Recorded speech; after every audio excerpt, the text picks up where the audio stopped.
옛날 어느 조용한 마을에 두 노인이 나란히 이웃해 살고 있었습니다. 한쪽 집은 으리으리한 기와집이었습니다. 담장은 어찌나 높은지 아니 들여다 보이지 않았고, 대문은 마치 성문처럼 굳게 닫혀 있었습니다. 그곳에는 평생토록 악착같이 돈을 모아 큰 부자가 된 영감님이 살고 있었지요. 영감님의 곳간에는 쌀가마니가 천장까지 쌓여 있고, 장롱 깊숙한 곳에는 금화가 가득 든 항아리가 줄지어 있었습니다. 비단 옷을 휘감고 기름진 고기 반찬을 매일 상에 올렸지만, 이상하게도 이 부자 영감님의 얼굴에는 늘 수심이 가득했습니다. 밤이 찾아오면 그 걱정은 더욱 깊어졌습니다. 해가 저물고 사방이 어둑어둑해지면 영감님은 대문에 걸어둔 자물쇠를 몇 번이고 확인해야만 했습니다. 혹시라도 도둑이 담을 넘지는 않을까, 쥐가 곳간의 쌀을 축내지는 않을까 하는 불안함에 뜬 눈으로 밤을 지새우기 일쑤였지요. 바스락거리는 낙엽 소리만 들려도 화들짝 놀라 이불을 뒤집어 쓰고 숨을 죽였습니다.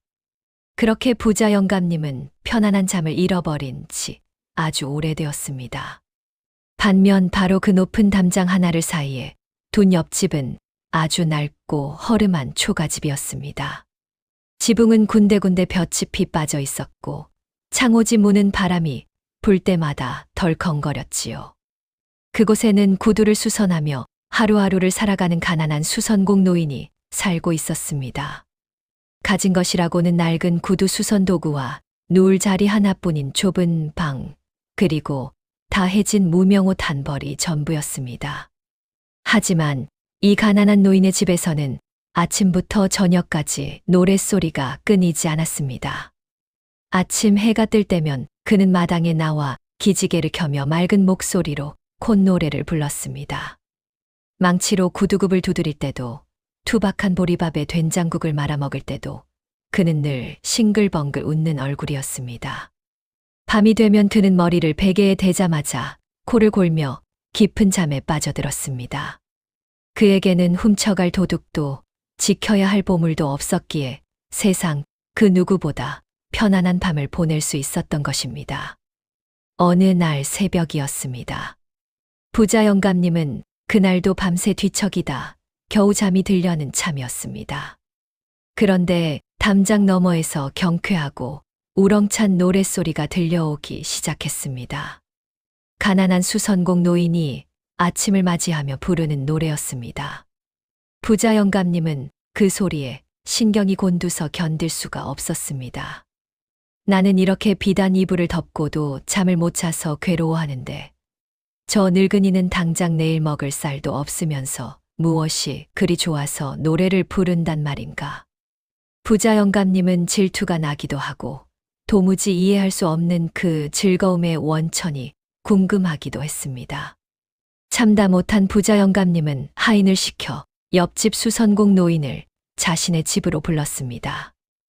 으리으리한 마당을 지나 대청마루에 올라선 수선공 노인은 주눅 들기는커녕 여전히 사람 좋은 미소를 띠며 허리를 굽혀 인사를 했습니다. 부자 영감님이 물었습니다. 여보게, 자네는 찢어지게 가난하다고 들었네만 어찌 그리 매일 즐거울 수 있는가? 내 며칠을 지켜보았는데 자네의 노랫소리가 끊이지 않더구먼. 도대체 1년의 돈을 얼마나 벌기에 그리 태평한가? 수선공 노인은 껄껄 웃으며 대답했습니다. 영감님, 저는 1년치 돈을 계산해 본 적이 없습니다.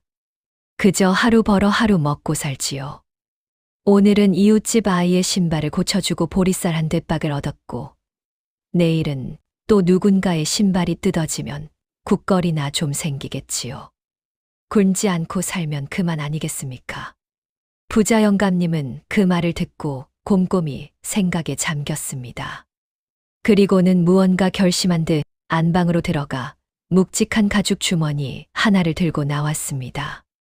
그 주머니를 여니 눈이 부실 정도로 찬란한 금화 100냥이 쏟아져 나왔습니다. 수선공 노인은 평생 구경조차 해본 적 없는 엄청난 돈이었습니다. 부자 영감님이 말했습니다. 자, 이걸 받게나. 자네가 하도 욕심 없이 사는 것이 기특해서 주는 선물이네. 이 돈이면 자네가 평생 망치질을 하지 않아도 배불리 먹고 살 수 있을 것이네.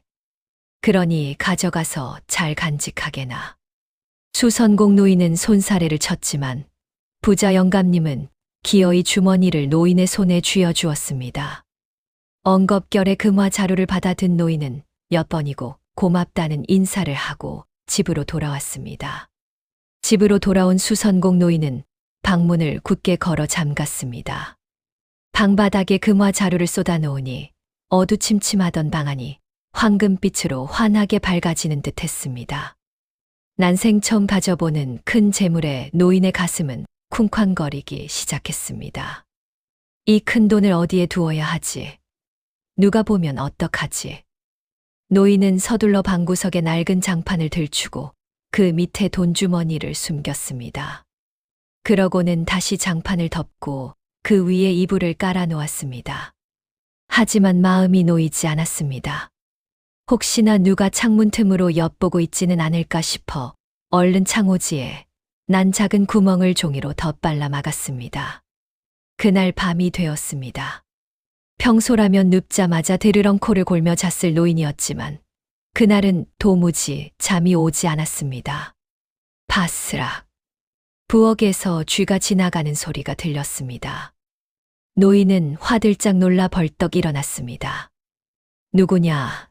내 돈을 노리고 들어온 놈이냐? 노인은 몽둥이를 들고 부엌으로 뛰쳐나갔지만 아무도 없었습니다.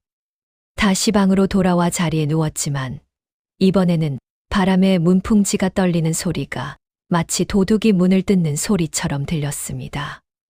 노인은 밤새 뜬 눈으로 돈을 숨겨둔 장판 위를 지켰습니다. 식은 땀이 흐르고 입술이 바짝바짝 말랐습니다. 그렇게 뜬 눈으로 밤을 지새우고 맞이한 아침, 노인은 더 이상 노래를 부를 수 없었습니다. 피곤에 찌든 얼굴로 멍하니 앉아 있다가 지나가는 이웃이 아침 인사를 건네자 소스라치게 놀라며 문을 쾅 닫아버렸습니다. 저 사람이 내가 그 말을 가진 걸 알고 인사를 하는 건가? 웃는 얼굴 뒤에 무슨 꿍꿍이가 있는 게 아닐까?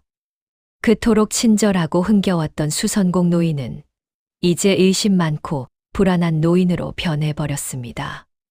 맛있는 밥을 먹어도 모래알을 씹는 것 같았고 구두를 고치려 해도 손이 떨려 일을 할 수가 없었습니다. 세상의 모든 소리가 자신을 위협하는 소음으로 들리기 시작했습니다. 그렇게 며칠이 지났습니다. 수선공 노인의 얼굴은 헬쑥해졌고 눈밑은 검게 변해 있었습니다. 그는 거울 속에 비친 자신의 모습을 보고 깜짝 놀랐습니다. 그곳에는 예전에 행복했던 자신의 모습은 온데간데 없고 옆집 부자 영감님처럼 근심과 탐욕에 찌든 낯선 노인이 서 있었기 때문입니다. 그제야 노인은 깨달았습니다. 아, 내가 잃어버린 것은 단순히 잠이 아니구나. 나는 나의 평화, 나의 노래, 그리고 나의 삶을 잃어버렸구나. 이 황금 덩어리가 나를 부자로 만든 것이 아니라 오히려 마음의 가난뱅이로 만들었구나. 노인은 결연한 표정으로 장판을 들추었습니다. 그리고 그 묵직한 금화 주머니를 꺼내 들었습니다. 주머니를 손에 쥐자 다시 불안감이 엄습해 왔지만 그는 고개를 세차게 저으며 밖으로 나갔습니다. 노인은 곧장 옆집 부자 영감님의 집으로 향했습니다. 대문을 두드리는 소리에 하인이 나왔고 노인은 부자 영감님 앞으로 안내되었습니다. 며칠 사이 몰라보게 수척해진 수선공 노인을 보고 부자 영감님은 깜짝 놀랐습니다. 수선공 노인은 품에서 금화 주머니를 꺼내 영감님 앞에 내려놓았습니다. 짤랑하는 금속 소리가 방 안의 정적을 깨뜨렸습니다. 노인이 말했습니다. 영감님, 이 돈을 도로 가져가십시오. 저에게는 이 돈보다 더 소중한 것이 있습니다. 부자 영감님이 눈을 동그랗게 뜨고 물었습니다. 아니, 이 큰 돈을 마다하다니 돈보다 소중한 게 도대체 무엇이란 말인가? 수선공 노인은 며칠 만에 처음으로 환하게 웃으며 대답했습니다. 그건 바로 저의 노랫소리와 편안한 잠입니다. 이 돈을 가진 뒤로 저는 노래를 잃었고, 잠을 잃었고, 이웃을 믿는 마음을 잃었습니다. 부자로 살면서 불안에 떠느니 차라리 가난하지만 마음 편히 발 뻗고 자는 수선공으로 남겠습니다. 수선공 노인은 뒤도 돌아보지 않고 부자 영감님의 집을 나왔습니다. 자신의 허름한 초가집 마당에 들어선 순간 노인은 가슴을 짓누르던 바위가 사라진 듯한 해방감을 느꼈습니다. 그는 구두 수선 도구가 놓인 마루에 털썩 주저앉아 콧노래를 흥얼거렸습니다. 낡은 집이었지만 그곳은 세상 그 어떤 궁궐보다 아늑하고 평화로웠습니다. 그날 밤 마을에는 다시 경쾌한 코 골며 자는 소리가 울려 퍼졌습니다. 그리고 담장 너머의 부자 영감님은 묵직한 금화 주머니를 다시 금고에 넣으며 알 수 없는 표정으로 오랫동안 벽을 바라보았습니다. 영감님의 귀에는 금화가 부딪히는 소리보다 다시 들려오기 시작한 수선공 노인의 평온한 숨소리가 더 크게 들려오는 듯 했습니다. 이야기를 들으면서 여러분은 어떤 생각을 하셨나요? 혹시 아이고, 그 아까운 금화를 왜 돌려주나? 나 같으면 꾹 참고 부자로 살았을 텐데 하며 혀를 차지는 않으셨는지요? 하지만 가만히 곱씹어 보면 수선공 노인이 돌려준 것은 그저 돈자루가 아니었습니다. 그가 돌려준 것은 바로 그를 짓누르던 불안과 근심이었고, 그가 되찾아온 것은 돈으로도 살 수 없는 평화와 단잠이었습니다. 우리의 인생도 이 두 노인의 이야기와 크게 다르지 않은 것 같습니다. 젊은 날에는 누구나 저 높은 담장 안의 부자 영감님처럼 되기를 꿈꿉니다. 조금 더 넓은 집, 조금 더 많은 통장의 잔고, 자식들에게 물려줄 넉넉한 유산 같은 것들을 목표로 숨 가쁘게 달려오지요. 그런데 막상 70, 80이 되어 인생의 황혼역에 서고 보니 어떠신가요? 꽉 채워진 곳간이 과연 우리의 마음까지 꽉 채워주던가요? 오히려 지켜야 할 것이 많아질수록 마음의 빗장은 더 단단히 걸어 잠그게 되고 사소한 일에도 노심초사하며 밤잠을 설치는 날이 더 많아지지는 않으셨는지요. 여기서 우리는 로마의 위대한 철학자 세네카가 남긴 말을 한번 떠올려 볼 필요가 있습니다. 그는 진정한 부에 대해 이렇게 말했습니다.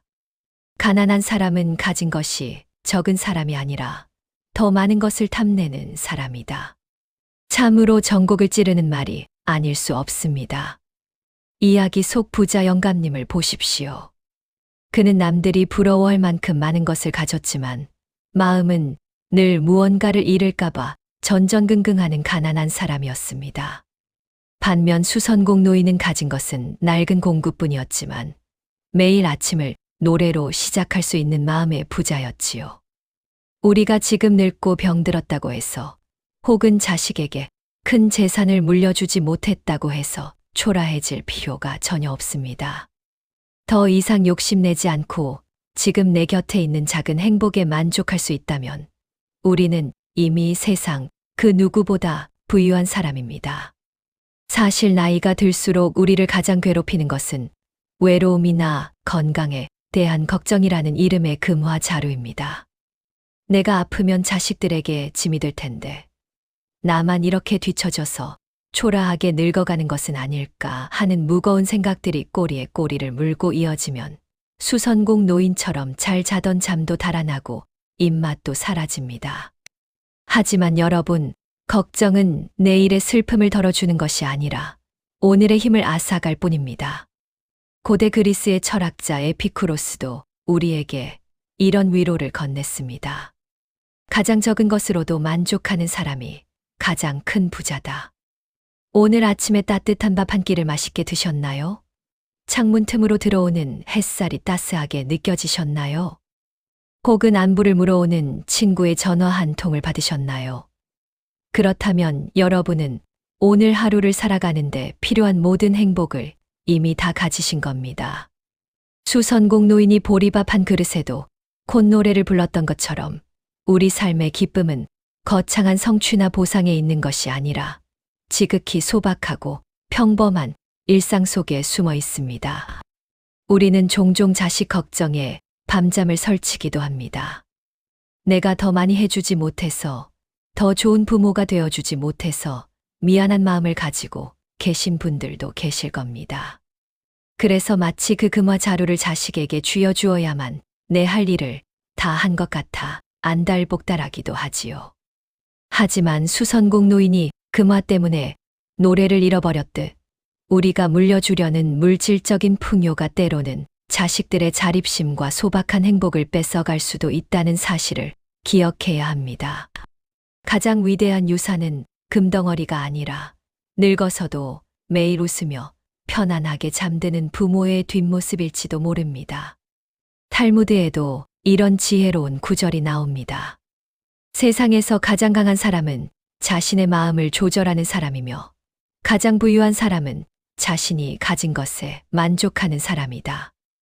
오늘 밤부터는 여러분의 마음속 다락방에 숨겨둔 무거운 짐들을 하나씩 꺼내어 집 밖으로 돌려보내시는 건 어떨까요? 지난날에 대한 후회라는 짐, 오지 않은 미래에 대한 걱정이라는 짐, 그리고 남과 비교하며 스스로를 갉아먹는 열등감이라는 짐 말입니다. 그 짐들을 내려놓는 순간 여러분의 좁은 방은 다시 환한 웃음소리로 채워질 것이고 오랫동안 잊고 지냈던 달콤하고 깊은 잠이 여러분을 찾아올 것입니다. 부자 영감의 높은 담장 안에서 떨기보다는 차라리 가난한 수선공의 낡은 지붕 아래서 마음껏 노래 부르는 삶. 그것이 바로 우리들이 지향해야 할 진정한 인생의 황금기가 아닐까요? 여러분은 이미 충분히 애쓰셨고 지금 이대로도 충분히 훌륭하고 귀한 분들입니다. 그러니 이제는 그만 걱정에 자물쇠를 풀고 편안한 마음의 빗장을 여시길 바랍니다. 오늘 이야기가 여러분의 마음의 작은 쉼터가 되고 답답했던 가슴을 시원하게 식혀주는 한 줄기 바람이 되었기를 진심으로 바랍니다. 감사합니다.